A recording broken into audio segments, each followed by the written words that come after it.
Always good to see folks here at the sanctuary and the folks out there in virtual world.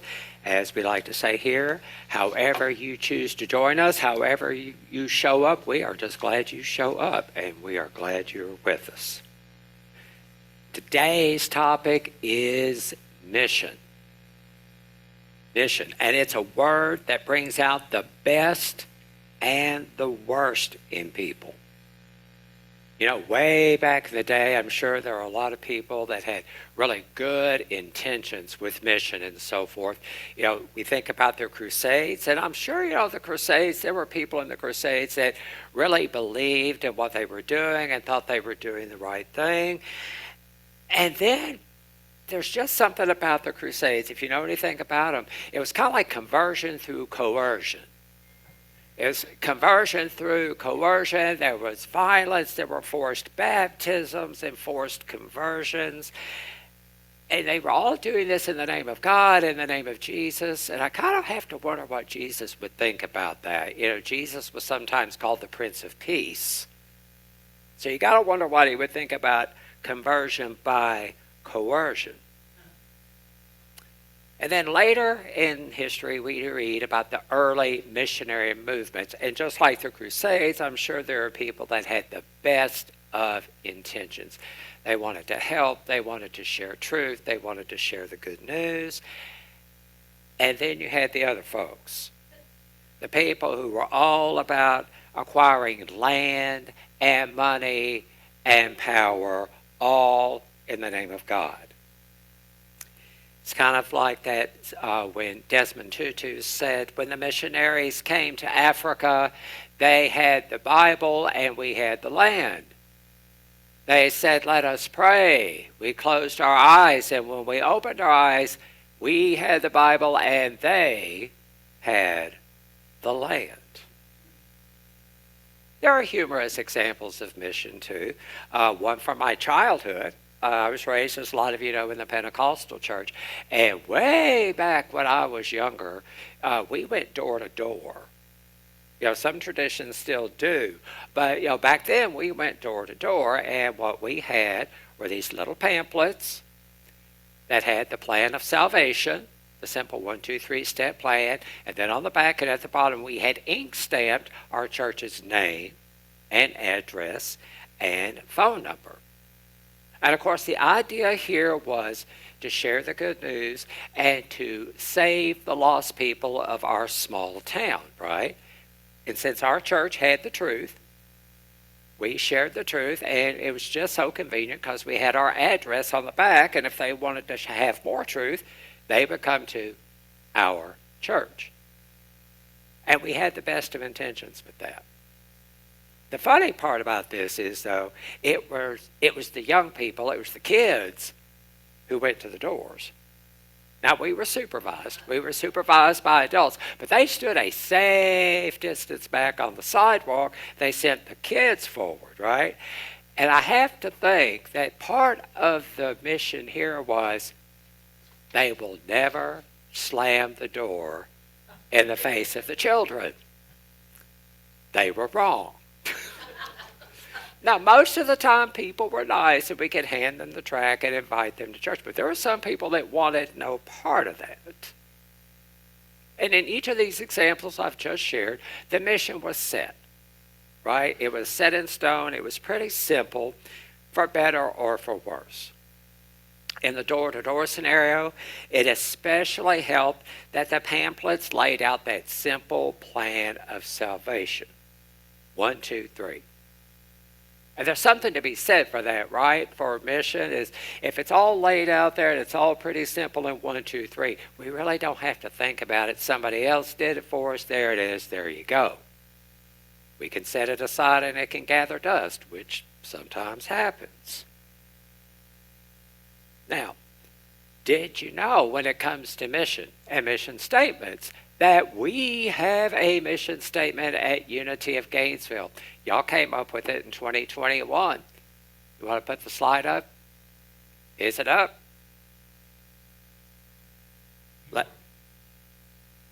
Is it there? Good. We're going to say this together.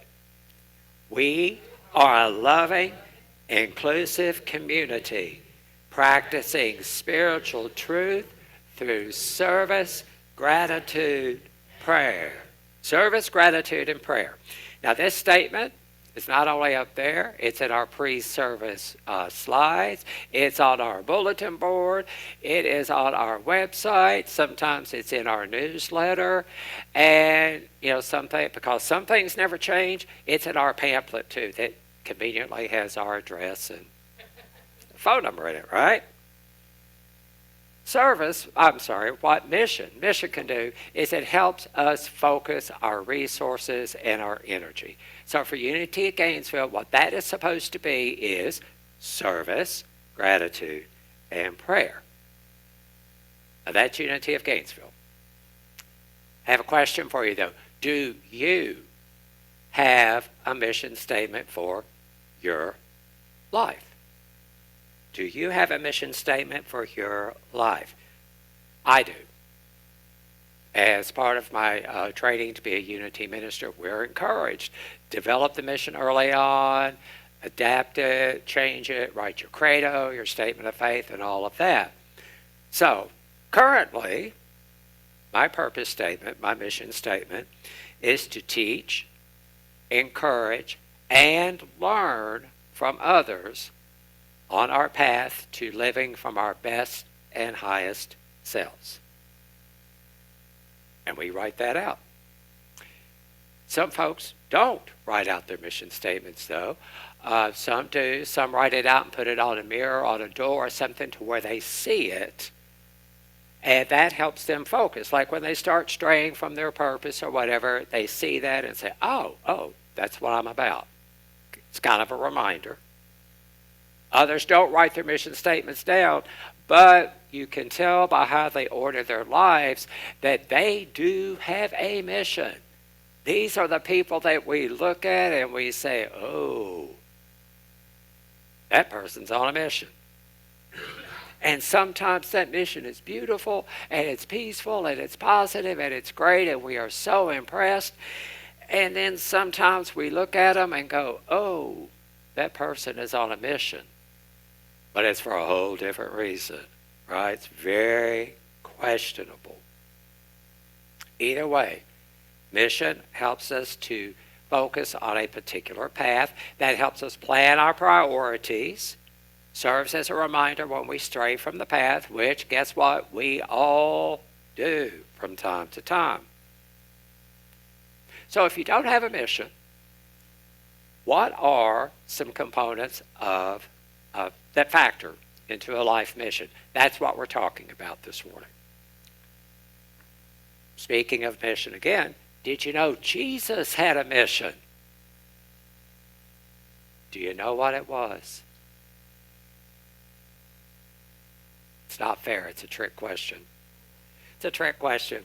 Because depending on who was writing about Jesus back in the Bible, that mission tended to be kind of a moving target. Remember last week, if you were here, I shared that in the Gospel of John, Jesus said that he came that we might have life and have it more abundantly. But if you go to the Gospel of Mark, however, in one story, Jesus is talking to the disciples. They finish like a miracle moment or this story, and he says, okay, let's go to the next town to preach the good news because that is why I came. Depending on the gospel, the mission looks like it shifts a bit. Even today, people have all kinds of opinions about the who and the why of the person we call Jesus. And that's really frustrating for some folks, especially in the Bible, because they read, well, Jesus said this here, but then he said this here, and he said that there, and they think it's contradictory. I find it complementary, however, because if you take each of the views of Jesus presented in the Gospels, I think they paint a more complete composite picture of Jesus, at least according to the people who wrote about him in the Gospels. Even today, as we interpret and reinterpret the teachings and sayings of Jesus, as well as those teachings of other spiritual masters, It influences who we think we are and what we are about and what our mission is today. So you might be sitting there and thinking, okay, that's all fine and good, but you said earlier that mission is all about focus. If it's all about focus, what's up with Jesus? He says one thing in one place and one thing in another place.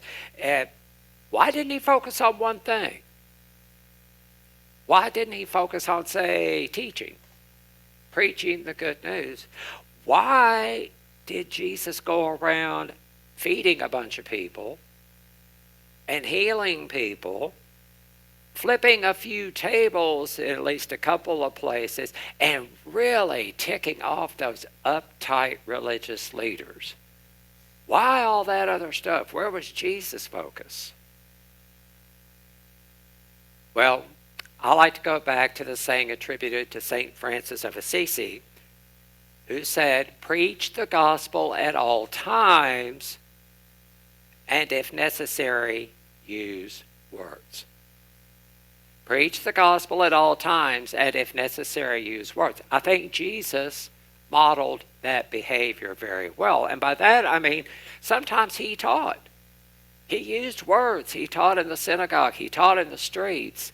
Sometimes Jesus taught or preached through his actions and through his life example, by feeding people.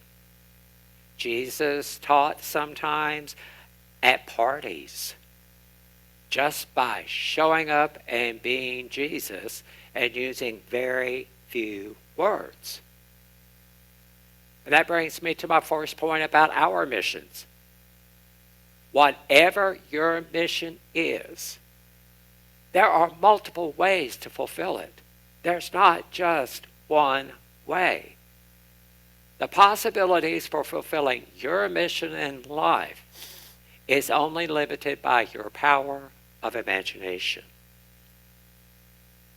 But what if you don't know what your mission is? Either mentally, or if you haven't written it down, if you don't have a clue, how do you know? Well, here we have some suggestions from author Reggie McNeil in his book, Practicing Greatness.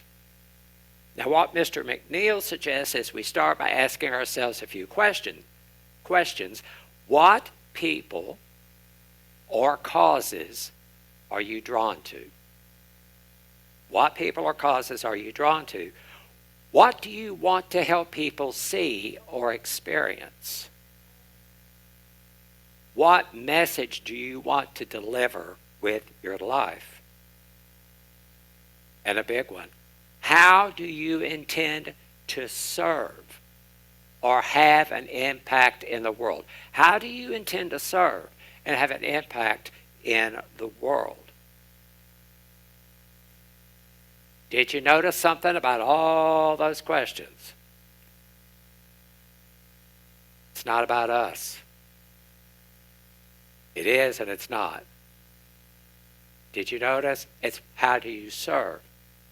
How do you want to connect? How do you want to make an impact in the world? So things like, in unity we talk about self-awareness and self-management. In unity we are very inwardly focused, and that's okay. Because what do we say? Life is lived from inside out. And that's good. But generally with mission, it is outwardly focused. Charles Fillmore called it involution and evolution. It starts as an involution in our souls and our spirits, and it expresses outwardly in our evolution. McNeil goes on to ask, what are you passionate about? What makes your heart sing? Or what breaks your heart? Charles Fillmore said, the value of all service lies in the spirit in which you serve, and not in the importance or the magnitude of the service. Even the lowliest task or deed is holy, joyous, and prosperous when it is done in love. Now, what does that mean? It means it doesn't matter what you do. It doesn't matter what your mission is. You don't have to be Mother Teresa. You don't have to be Martin Luther King Jr. You don't have to be these people, right? You don't have to go that big. Whatever you do, if it's done in love, do it. And don't worry about what other people think. Remember what Eleanor Roosevelt said. Do what you feel in your heart to be right. Do what you feel in your heart to be right, for you will be criticized anyway. So just do it. Talent. Reggie McNeil talks about talent and says our best shot at making our greatest contribution is for us to get even better at what we're already good at. What are you good at? We're all good at something. Some of us are good at multiple things. What are you good at? Get better at it. That doesn't mean we ignore places where we need to improve in life, right? We all have places to work on for improvement, and you do that. We focus, however, on our strengths because that's what the world needs. McNeil suggests that our strengths also represent our needs, meaning that we need to develop and use our talents in the world because that gives us a deep sense of satisfaction emotionally and spiritually. Developing and using our talents is also biblical, by the way. We are told to do so. It is in alignment with our unity prosperity principles as well as we participate in the flow of life. We know this, right? Everything in life is meant to flow to us, through us, and eventually from us. And if we try to block that flow by playing ourselves small and not developing our talents, we're blocking the flow, we're becoming spiritually constipated. And if you've ever been constipated, nobody likes that, right? So don't block the flow. Personality. Personality is a big part in developing our life mission. Are you task-oriented?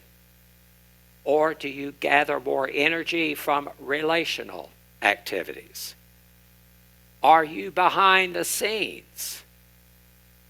Or do you like being out front? Now, that's not to say that there's only one type of personality for every type of mission. Remember the story of Mary and Martha in the Bible? Jesus comes to visit Mary and Martha. Martha is very task-oriented. She is all about it, getting everything done, and that's her way of honoring Jesus. Mary wants to sit and listen to Jesus. Jesus says, Martha, you're a little bit too worried about all of this. Mary has chosen the better part, from which, won't be taken from her. So some people take that story and they say, being relationally oriented, that's the way to go because this is what Jesus said. I disagree with that. I believe there's room for all. Now that could be because I'm a big old Martha. I tend to be, if anybody knows me, the board knows me, I am very task-oriented. So don't pick on my girl Martha, okay? Now, what I'm saying here again is there's room for both. And it's all about us developing our self-awareness to see where we fit on that scale. And wherever you fit on that scale, there is a place, there is a mission for you. And that is how you best express your best and highest self, your personality. One more thing. I mentioned earlier that one advantage of knowing our mission is that it helps us determine a focus. This ordering of our lives can lead to another benefit. liberation. Liberation. You know, probably the happiest people in the world are those who are liberated by a sense of purpose. And from that liberation can come feelings of meaning and significance. What did I say last week? We all want our lives to count for something. We want them to mean something. People operating from a sense of mission pursue excellence because they are so invested in their mission. A focused mission creates energy. It helps us also avoid energy drains by getting sidetracked by all that stuff that really takes us away from what we're supposed to be doing anyway. Finally, people with a clear mission tend to be intentional. They either know or they are actively learning about why they are here. A central life purpose, a mission, helps us become more intentional about what we do with our gifts, our time, our talent, our money, our relationships, all of it. Where do we focus ourselves? And I'm going to tell y'all something. If we don't make these decisions for ourselves, if we don't claim our own power and take control of our lives, there are plenty of people out there who are more than happy to do that for us. And there is nothing liberating about that. Amen? So today, I'm going to leave you with a question to ponder. And it comes from Mary Oliver. Tell me, what is it you plan to do with your one wild and precious life? Tell me, what is it you plan to do with your one wild and precious life? Think about it. And so it is.